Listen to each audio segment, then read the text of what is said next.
Assalamualaikum everyone. I hope you all are fine. We have Thursday today and we are going to learn about a tailor. It's obviously our 8th modern essay. My Tailor, it's written by Stephen Leacock, and I want to teach you that in a very interesting manner.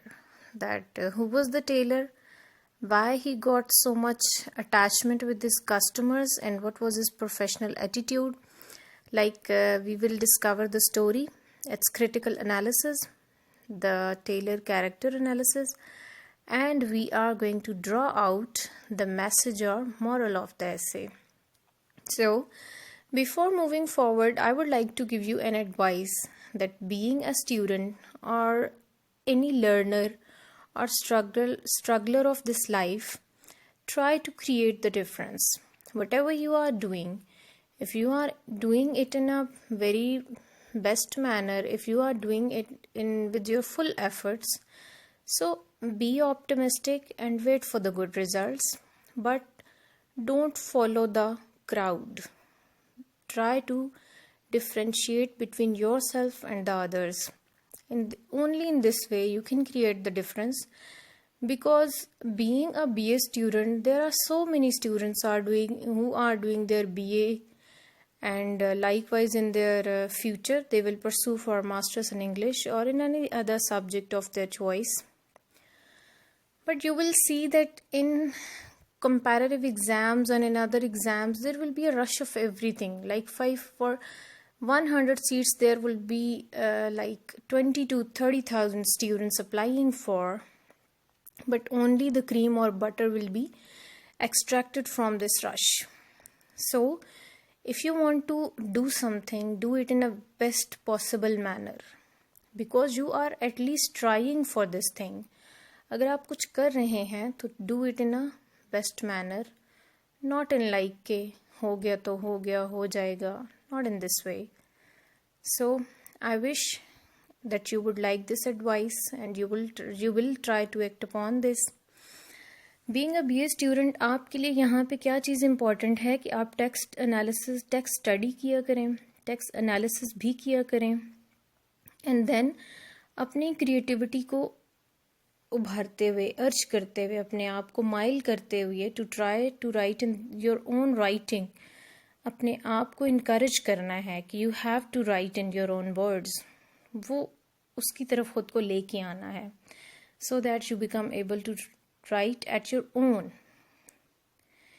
Then okay, move forward and we will discover who was the tailor. There is a glimpse of a tailor. एक Taylor की story है जिसमें उसका customer उसे इस तरह बयान करता है कि he always stood at the back parlor of his shop, जो अपनी शॉप के बैक कॉर्नर पे ही बैठा करता था, और जब वो आता था तो एक ही स्माइल के साथ जैसे उसका वेट कर रहा होता था, उसे वेलकम करता था, उसे ग्रीट करता था.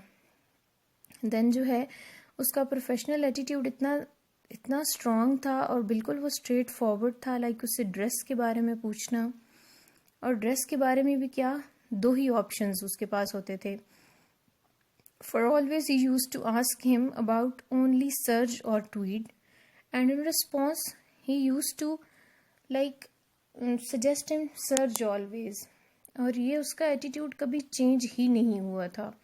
The customer was attached with this tailor for 30 years. पिछले 30 सालों से ये कस्टमर उस टेलर के पास आता था, लेकिन उसका जो रवैया है उसमें कभी चेंज नहीं आया था. क्लॉथ सेलेक्ट करने के बाद वो उससे हमेशा वेदर की बात किया करता था. जैसे जो नॉर्मल और कॉमन पीपल हैं वो वेदर की बात से स्टार्ट करते हैं, जबकि ये जो टेलर था एंड पे उससे वेदर की बात करता था. और जब जो है बात आती थी किसी और चीज़ के बारे में, बिलिंग के बारे में, तो वो कहता था बिलिंग को मेंशन नहीं करना, बिलिंग कॉरेस्पॉन्डेंस के थ्रू वो हमेशा किया करता था. यानी उसे अच्छा ही नहीं लगता था कि वो बिलिंग को डिस्कस करे. ये भी एक प्रोफेशनल एटीट्यूड में बहुत ज़बरदस्त टेक्निक है कि आप अपने कस्टमर्स को बिलिंग की वजह से परेशान नहीं कर रहे हैं. दूसरा, उसका जो कैरेक्टर है वो थोड़ा सा मोनोटनस हो गया था, थोड़ा सा रोबोटिक लाइक हो गया था, कि उसकी जो एक्टिविटीज़ थी, उसका जो बात करने का अंदाज़ था वेदर के बारे में, कपड़ा दिखाने के बारे में, उसका साइज लेने के बारे में, उसमें वर्ड ऑलवेज आता है कि कभी उसमें चेंज ही नहीं आया था, उसकी कभी कोई परेशानी ही नहीं आई थी। उसकी कुछ कंसाइनमेंट्स थी यूरोप की, लेकिन उसके बावजूद कहीं से नहीं लगता था कि उसका कोई प्राइवेट प्रॉब्लम भी है या उसको कोई पर्सनल वरीज भी हैं या कोई वो नॉर्मल ह्यूमन बींग्स हैं। देन अगर हम बात करें कि ये जो कस्टमर उसके पास जा रहा है एज अ रिप्रेजेंटेटिव, जो नरेटर हमें बयान करने वाला है स्टोरी, इसका रिलेशन कितना सुपरफिशियल है, कितना सतही है कि वो हमेशा उससे आखिर में हॉइजरी या फिर लेगिंग्स या फिर दूसरे जो क्लॉथ हैं, शर्टिंग्स कहता था कि खरीदनी है, जबकि ये हमेशा नो में रिस्पॉन्स कर देता था। अब वो जो था वो सेल्फ सफिशिएंट था, चूंकि बहुत खुददार किस्म का टेलर था, तो वो कभी उससे जिद नहीं करता था या इंसिस्ट नहीं करता था कि ले ही लो। लेकिन ये कितना सुपरफिशियल रिलेशनशिप है कि 30 इयर्स में इस पर्सन ने कभी भी ये नहीं कहा कि okay I will try to see it, कि मैं देख लेता हूँ या ले लेता हूँ। इस तमाम को देखते हुए, उसकी तमाम एक्टिविटीज़ को, उसकी तमाम मूवमेंट्स को देखते हुए, इस कस्टमर जो है, जो नरेटर है, वो समझता है कि शायद ये इमॉर्टल है। क्यों इमॉर्टल समझता है? क्योंकि उसका जो मोनोटनस और नेवर चेंजिंग बिहेवियर है, लाइक रोबोटिक लाइक उसकी जो एक्टिविटीज़ हैं, बात करने का अंदाज है, कोई परेशानी नहीं है, कोई वरीज नहीं है, कोई प्रॉब्लम्स नहीं है, तो ऐसे लगता है कि he is a person who is going to live for ever. उसकी जो स्टैचू लाइक रिस्पॉन्सेज हैं कि he is a statue not a human being, क्योंकि उसे अगर वो ह्यूमन बीइंग्स के लेवल पे जाके देखता तो उसे आइडिया होता कि उसकी कोई पर्सनल लाइफ है, उसे बिलिंग की ज़रूरत हो सकती है, जो वो शर्टिंग उसे ऑफर हमेशा एंड पे किया करता है, हो सकता है उसको वो इनकरेज करे या उससे वो भी ख़रीद ले तो उसका बिजनेस अच्छा चले या उसको वो भी फेवर मिल जाए। But never, he never try to look peep into his life और इनटू हिज मैटर। वो उसने करने की कभी जानने की कोशिश ही नहीं की है, क्योंकि उसका बिहेवियर जो था वो स्टैटिक था, कभी चेंज ही नहीं हुआ था। देन अगर हम बात करें इस रिलेशनशिप पे, तो in life there are so many relationships जो हमारे आपस में बिल्डअप हुए हुए हैं और हम इस तरह करते हैं। तो यहाँ पे जो टेलर का कैरेक्टर है, उसने पर्सनली वो खुद ही इतना सेल्फ सफिशिएंट है या खुददार है कि उसने कभी ग्लिम्प्स ही नहीं दिया, उसे कभी झलक ही नहीं दिखने दी कि मेरी प्राइवेट लाइफ क्या है, मेरे पर्सनल प्रॉब्लम्स क्या हैं। और फिर डेथ के बाद क्या रिवील होता है कि कस्टमर, ये जो नरेटर है हमारा बयान करने वाला स्टोरी, ये एक दफ़ा उसकी शॉप पे जाता है तो बहुत से दूसरे लोग उसकी शॉप से सामान वगैरह बाहर निकाल रहे होते हैं। तो he got disturbed and he got worried कि ये क्या है, क्यों ऐसे कर रहे हैं। तो जाके पूछता है and he came to know about his death and the people were talking that his personal worries and his consignments from Europe took away his life, कि उसकी जो इतने ज़्यादा टेंशन्स चल रही थी लाइफ में, उसने उनकी ज़िंदगी ले ली है, जान ले ली है। And the narrator got surprised and shocked because he never think of the troubles of his life, कि उसे उसकी ट्रबल्स का कभी इमेजिन, कभी फैंसी ही नहीं हुआ कि वो भी प्रॉब्लम्स का शिकार हो सकता है, उसकी लाइफ भी, या उसे भी कोई मसला हो सकता है। उसे फिर पता चलता है कि उसकी तो वाइफ भी है जो बड़े बुरे हालात में है, and he has also a daughter, उसकी तो एक बेटी भी है जो एक म्यूज़िक स्कूल में है। और जो टेलर था उसे खुद म्यूज़िक से बहुत इंटरेस्ट था, और शाम में वो चर्च में म्यूज़िक जो प्ले किया जाता है, हाइम्स गाई जाती हैं, वो गाया करता था। And he was like very surprised. उसकी लाइफ की जो बैक साइड है, बैक मिरर है, दूसरी साइड है, वो जानने के बाद वो बहुत सरप्राइज होता है कि that was all about his life. तो दिस इज क्वाइट शॉकिंग कि if you are attached with the person, if you have a dealing matter with any person for at least 30 years, 30 years is a big number, पूरी life का एक span होता है।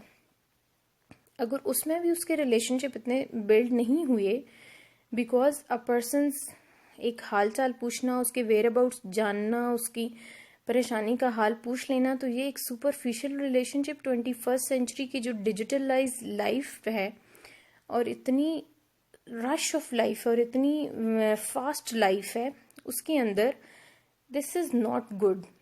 और इससे पहले अगर हम आज के लॉकडाउन से पहले इमेजिन करें what was going on in our lives, कि every person was attached with his own way of life, in his own line of life and his own technology. किसी को फुर्सत नहीं थी इधर उधर देखने की, बात करने की, अटैचमेंट की। But in this lockdown now people have got the chance to know each other, to have to spend time with each other. So do this. These stories, this literature teaches us that we have to reshape our life according to this, because that tailor or that narrator relationship was very weak. It was only superficial, limited to dealings of cloth and dealings of like tailoring. उससे ज़्यादा कुछ आगे था ही नहीं, और ये हमें बहुत बड़ा सबक सिखाता है. Like in the end the writer says, there is, I am certain, a deep moral lesson in this, but I will not try to draw it, it might appear too obvious. कि it is left to us now, it's our responsibility to think of the moral lesson, to think of the message, कि हमें क्या message दिया गया है, what is message behind it. Because every story is not waste, every story is not useless. This literature is for life. और जब वो life को सिखाने आएगा तो इसमें हमारे लिए सीखने के लिए बहुत सी बातें हैं. Like if I would try कि मैं इस पे बात करूं, तो we should try to look beyond appearances. अपने रिलेशनशिप में हम जिस किसी से भी मीटअप करते हैं, जिस किसी से भी हमारा रिलेशनशिप है, as a teacher student relationship है, मदर फादर रिलेशनशिप है, father daughter, mother children, parents children, बाकी जो रिलेशनशिप्स हैं, वैसे आप किसी से डीलिंग आपकी चल रही है. You go to tuitions, you go to shops and you are attached with people. Try to look what is there deep behind the apparent scene. Apparent scene को देख के बहुत कुछ फर्ज कर लेना, that is not called life, और that is not called true life. That's why we people have become robotic like, और we people have become superficial, कि हमें कुछ आगे नज़र ही नहीं आता है. जो कुछ हम सामने देखते हैं उसी को देखा, सपोज किया और अपनी थेरीज बना ली. So we should better try to know the reality rather than suppositions. कि हमारे अपने मफरूज़े, फर्जी कहानियाँ वो मैटर नहीं करती, बल्कि रियलिटी क्या है ये जानना, लोगों के हालात जानना, या उससे अच्छे तरीके से स्ट्रॉन्ग रिलेशनशिप बिल्ड करना, यही स्ट्रॉन्ग रिलेशनशिप की निशानी होती है. Then every human being is a human being, not a robot और not an immortal personal. So every person, like being a human being who has got included in the race of life, जो भी इस life की race में शामिल हो गया है, हो नहीं सकता कि उनका रोड जो है without hunts, without obstacles, without jumps हो. हर एक की गाड़ी जो है स्मूथ रोड पे नहीं चलेगी, बल्कि उसमें जंप्स भी आएंगे, उसमें आपको हार्ट्स भी लगेंगे. सो there are worries, there are tensions. We should have compassionate relationships. We should have sympathies with the people we meet in our daily lives. Not we just believe on the apparent screen. We should try to remove that screen and try to know the real cause of problems, or we should try to spend a little time, a little, not more than a little, कि हम जान लें कि real problem क्या है. जैसे उस Taylor के साथ हुआ कि उसकी स्टैटिक पर्सनैलिटी, उसकी रोज़ाना की या हर दफ़ा की एक ही तरह की बात, उसकी रूटीन लाइक कन्वर्सेशंस, उसकी रूटीन लाइक डिमांड्स, उसकी रूटीन लाइक बिहेवियर ने सपोज करवाया एक कस्टमर को कि he is an immortal person who has no private life, who has no personal problems और गेन्स. उसका तो कुछ फ़ायदा ही नहीं है. लाइक एक ऐसा ह्यूमन बीइंग है जो ऐसे ही हमेशा इधर ही बस खड़ा हुआ स्टैचू की तरह रहेगा, यानी उसको कुछ और है ही नहीं लाइफ में. बस जो उसने चीज़ें रट ली हैं रूटीन लाइक, ये ऐसी ही चलती रहेंगी. So we should not suppose this. And the person who is behaving like this, वो उसका प्रोफेशनल एटीट्यूड था. वो प्रोफेशन में इतना बिजी था, लाइक उसके प्रोफेशन को उसको अपना इतना चार्मिंग, और वो उसमें इतना बिजी हो गया था कि उसको फील ही नहीं हुआ कि दूसरा पर्सन जो है वो उसके प्रोफेशनल एटीट्यूड को कुछ और लेगा और उसे इमॉर्टल समझेगा, और ये नहीं समझेगा कि इसके भी प्रॉब्लम्स हो सकते हैं। This was all I got from this story. This is a very interesting story.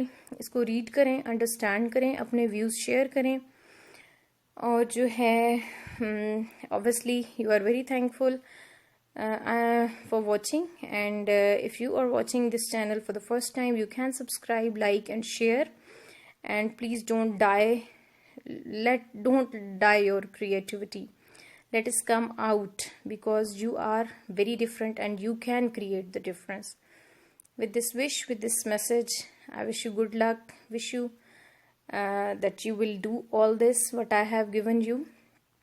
So goodbye, see you tomorrow inshallah.